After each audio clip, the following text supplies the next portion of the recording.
जो आज का टॉपिक है हमारा लॉ ऑफ मशीन। ठीक है, लॉ ऑफ मशीन में हमारा जो सिंपल मशीन है जिसमें हम बार बार बात करते हैं एफर्ट का और वेट का।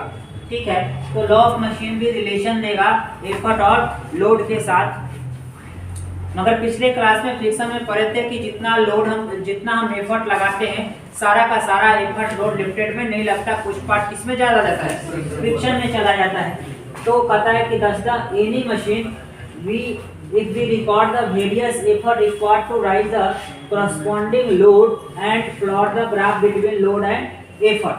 जो हमारा ग्राफ है वो लोड और एफर्ट के बीच में है और जिसका हमारा जो है स्ट्रेट लाइन कर्व मिल रहा है, ये हम रिकॉर्ड किए प्रैक्टिकल जो हमारा मशीन होता है उससे। जैसे सिंपल एंड व्हील एक्शन में हम लोग प्लॉट करते हैं ना लैब में जाकर के कि कितना लोड आ रहा है कितना एफर्ट आ रहा है, तो उसको अगर हम लोड और एफर्ट के बीच ग्राफ ड्रॉ करेंगे तो ऐसा ही आएगा। उसके बाद कह रहा है कि जो हमारा OA है represent the amount of friction offered by machine. ठीक है, जो हमारा OA ये वाला, ठीक है ना, ये है ना हमारा OA जो है हमारा, ये कल बताए थे कि हम फ्रिक्शन क्या कर रहा है, ऑफर कर रहा है, मतलब इतना जो है फ्रिक्शन में चला जाएगा। बार बार हम डिस्कशन करते हैं कि अगर 100 रुपया आपको दिया गया घर से खर्च करने के लिए, सामान लाने के लिए, और 80 रुपया का सामान लाए, 20 रुपया क्या हुआ, आपने कुछ खा लिया। ठीक है, तो वो किस में चला जाएगा, फ्रिक्शन में कंसीडर किया जाएगा। उसके बाद कहता है overcome the friction amount of friction offered by the machine, और in the other word this is the effort required by the machine to overcome the friction before it can lift any load। ठीक है, अब मान लीजिए एक और example बताए थे हम कि मान लीजिए अगर आप 100 रुपया मिला और 80 रुपया ही आप फ्रिक्शन में खर्च कर देते हैं तो वहां पे आपको पनिशमेंट मिलेगा। घर से बोला जाएगा कि नहीं तुम गलत काम किया है, तुमको 5-10 रुपये का था, अपना कुछ खा लेता मगर सामान तो ले गया था, आपने पूरा का पूरा खा लिया और घर पे कुछ नहीं भेजे। ठीक है, मतलब 100 रुपया आपको मिला, सारा पिज्जा मोमो खा के पहुंच गए, सामान नहीं मिला, तो इस कंडीशन में तो घर वाले बोलेंगे। अब देखिए जो हमारा मैथमेटिकली है लॉ ऑफ लिफ्टिंग मशीन जो है फॉर्मूला होता है P बराबर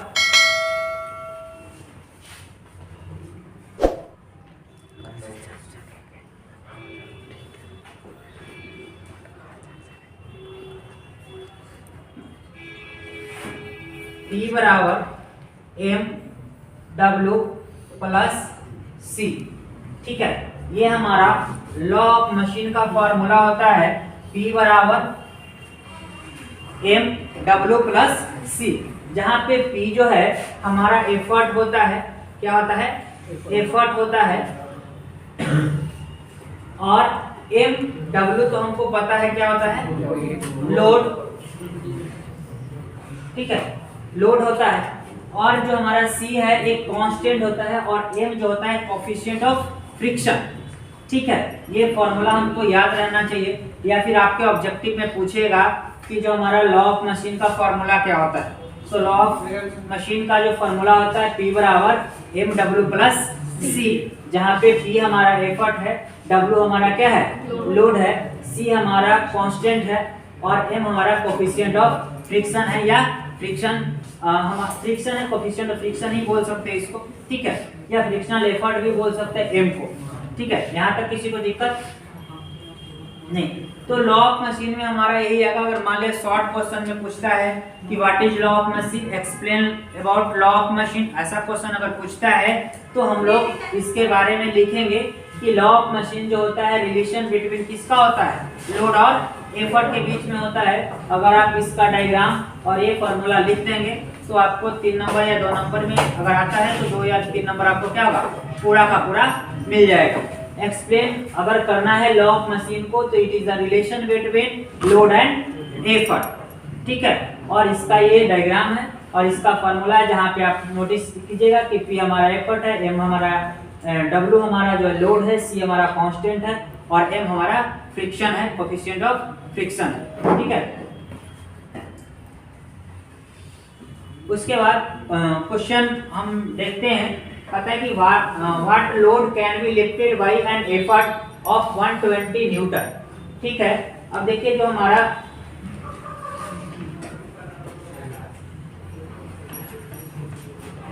एफर्ट है, एफर्ट को हम लोग गिवन डाटा में लिखते हैं और गिवन डाटा है पी। एफर्ट को हम लोग किससे रिप्रेजेंट करते हैं? पी से करते हैं और पी हमारा कितना है? 120 न्यूटन।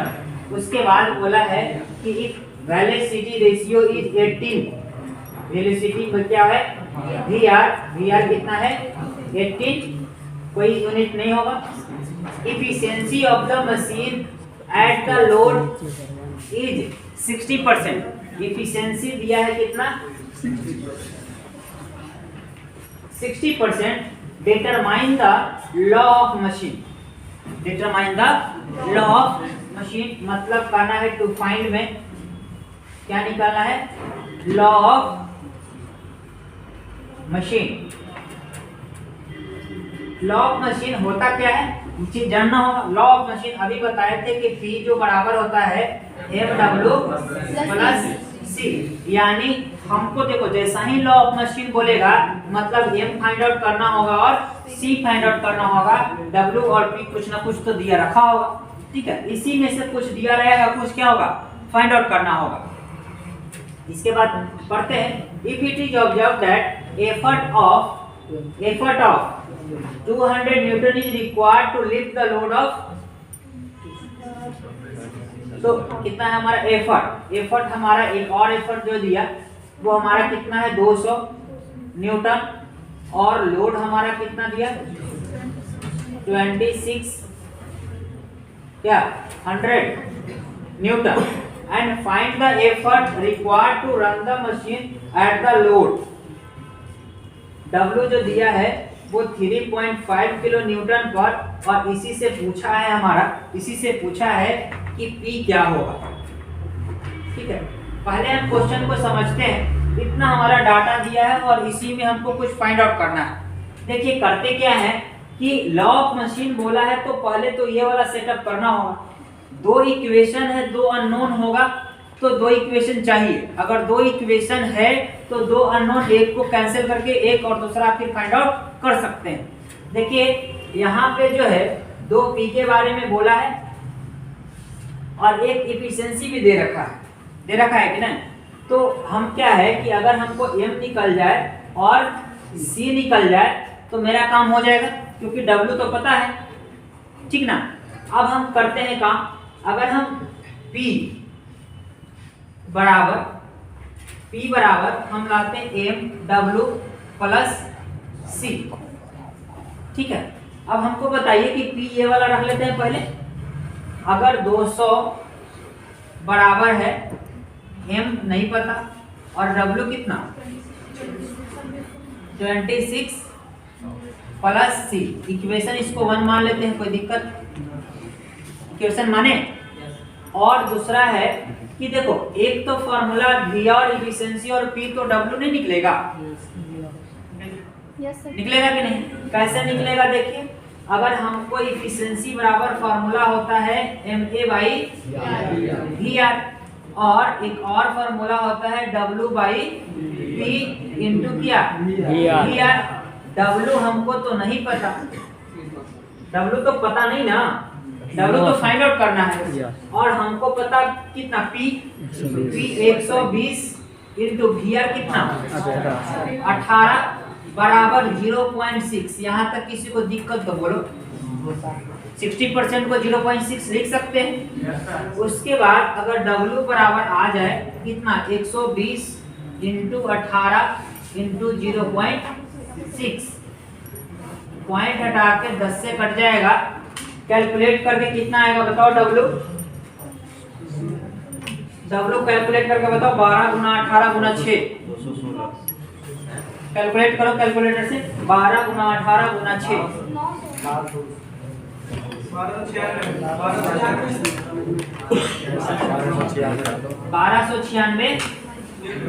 1296 न्यूटन। यहाँ तक किसी को दिक्कत है तो बोलो, है दिक्कत? 1296। तो यहाँ ही देखो जब लोड कितना 120 इस इक्वेशन में पुट करेंगे तो 120 बराबर M इंटू 1296 प्लस कितना C, इक्वेशन कितना 2 यहाँ तक किसी को दिक्कत है तो बोलो। ठीक है, अगर दिक्कत नहीं है तो हम इरेज कर सकते हैं ये वाला पार्ट को।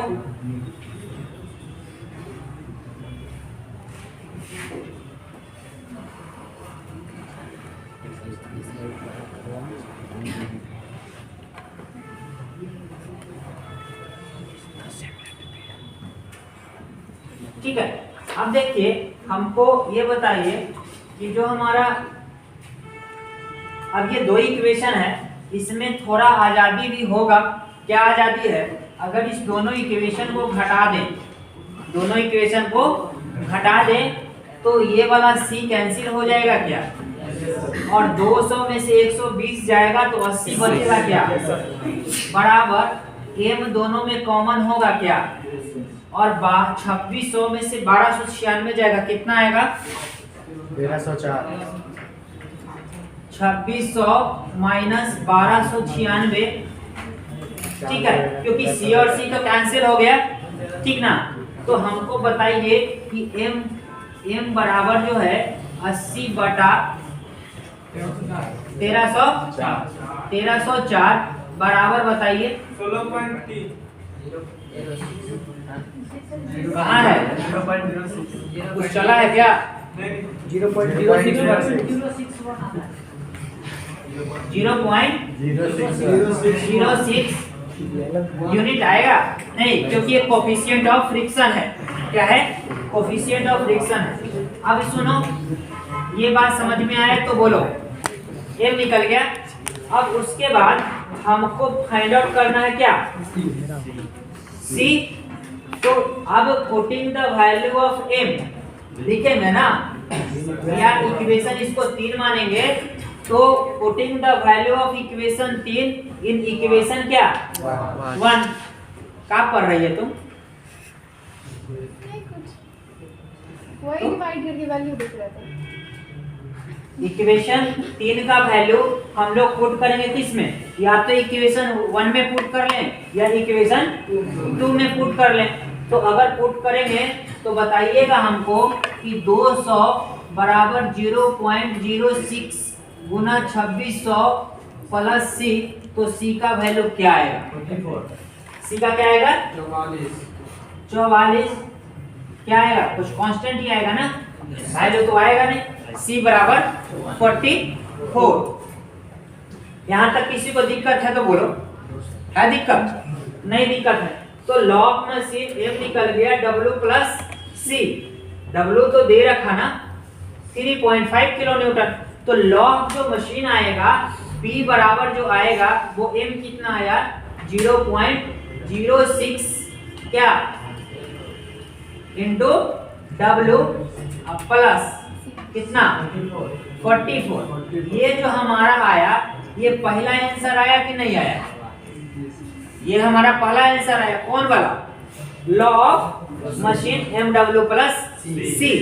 अब पूछ रहा है कि अगर एफर्ट कितना होगा जब लोड 3.5 किलो न्यूटन लगेगा, तो इसी इक्वेशन में put the value of load W is equal to 3.5 kilo newton, तो एफर्ट निकल जाएगा। ठीक है, अब देखिए P बराबर 0.06 इंटू 3.5 गुना 10 टू द पावर 3 प्लस का 44। बताइए आंसर कितना, 254 254 की 14 254 कैलकुलेटर में करेंगे 254 क्या आएगा, न्यूटन में आएगा। बोलिए कोई दिक्कत? ठीक है, समझ में आया? ठीक है, मतलब था कि क्वेश्चन दिया हुआ था, अगर कभी भी लॉ ऑफ मशीन बोलेगा तो ये फॉर्मूला हम लोग याद रखेंगे, और लॉ ऑफ मशीन में जब भी लॉ ऑफ मशीन का क्वेश्चन आएगा तो हम लोग दो वेरिएबल चाहिए, दो इक्वेशन फॉर्म होगा तभी वो सॉल्यूशन आ पाएगा, अदरवाइज नहीं आएगा। तो हम लोग 200 और इसको सॉल्व किए, दो इक्वेशन हमने बना लिया। एक तो डायरेक्ट दे रखा था कि P पे W इतना है, और दूसरा तो धुंधला धुंधला दिया था ये डाटा करके तो हमको पता है कि इफिशिएंसी पता, VR पता, P पता, तो W निकल जाएगा उसके करस्पॉन्डिंग W। तो करस्पॉन्डिंग W निकाल के हमने इक्वेशन बना लिया। इक्वेशन बना करके हमने सॉल्व किया। सॉल्व, अब देखो कोई लड़का चाहे तो थोड़ा बुद्धि लगाएगा, ज्यादा वाला बुद्धि मतलब समझ रहे हैं ना। अब क्या करेगा ना कि लड़का इसी को इक्वेट करेगा। पहला इक्वेशन को करेगा मल्टीप्लाई बाई 1296 और इसको मल्टीप्लाई करेगा 2696। ठीक है, और 2-4 दिन समय देके इसको सॉल्यूशन करेगा। ठीक है, तो ऐसा काम नहीं करना है, स्मार्ट काम करना है। और अगर हमको बराबर है ये है तो पहले उसी को कैंसिल कर लेते हैं, बाद में नहीं। मगर कोई जिद कर लेगा कि नहीं पहले तुम M निकाला है ना, हम C पहले निकालेंगे। तुमको हम C निकाल कर दिखा देंगे कि C पहले कैसे निकलता है। ठीक है, तो आप तो दिखा सकते हैं मगर दिखाने का बात नहीं होता है। ठीक है, आप अगर एग्जाम में बैठे हैं तो दिखाने से ज़्यादा इम्पोर्टेंट है कि आप कितना जल्दी चीज़ को सही से बना पाते हैं। ठीक है, 1296 में 200 इतना मल्टीप्लाई करते घटाते घटाते कितना गलती कर पाइएगा इसका भी कोई कैलकुलेटर खरीद देना। ठीक है, इसीलिए जो चीज आसान है उसके वे में जाएंगे। C अगर बराबर है तो C को ही कैंसिल करके पहले M निकाल लेंगे, उसके बाद C हमारा निकालना क्या होगा, आसान होगा। जानकारी का मतलब ये नहीं कि जिद पे आ जाए। ठीक है, अगर जानकारी है तो अच्छा है, और ज्यादा जानते हैं तो ये चीज होना चाहिए कि आप कितना आसानी से उस क्वेश्चन को सॉल्व कर पाते हैं। ठीक है, थैंक यू।